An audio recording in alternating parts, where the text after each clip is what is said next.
The main differences of the new approach compared to the budget support which was given during the last couple of years, the last 5 years, is that there is now a very strong emphasis on evaluating fundamental values before the whole budget support operations can be started. And fundamental values are promotion of democracy, evaluation of human rights in the country concerned, and also the respect of the rule of law.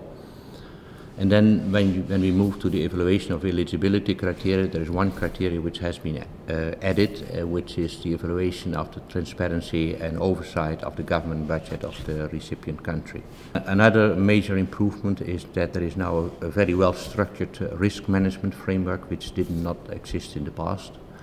And maybe the fourth innovation is that there are now 3 types of budget support contracts. There's the good governance development contract, there's a sector reform contract, and there's a state building contract. While in the past there was only general budget support and sector budget support. The new budget support approach will require a lot more work and a lot more involvement for the people in the delegation, but at the same time they will be supported by regional teams and headquarters, which was not the case before. So there is at the same time more work, but also they've been given the tools, and that's where maybe we're coming to the new guidelines for budget support. The delegations are given new tools which are going to enable them to approach budget support design in a much more structured and formalized manner. And in that, they are going to be helped by the regional teams and advised on sort of policy, politics and strategy by headquarters.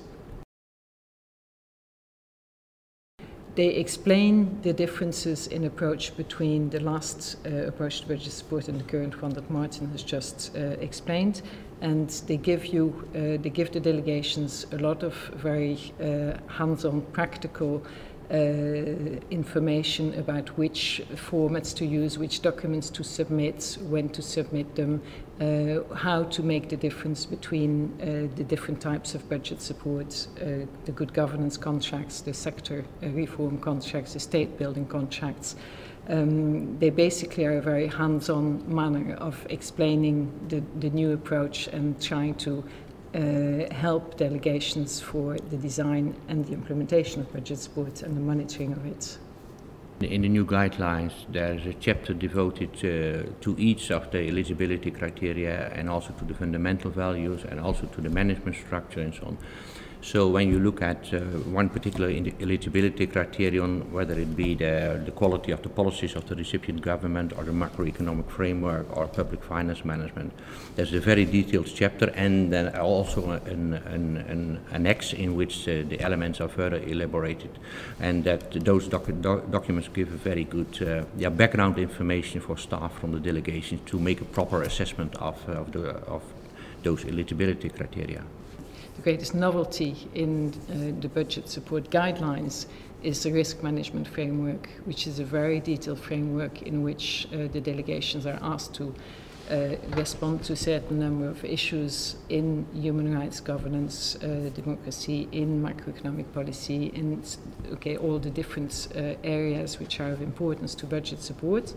And this risk management framework enables them to identify the different risks that may occur in the country where they're working, as well as to identify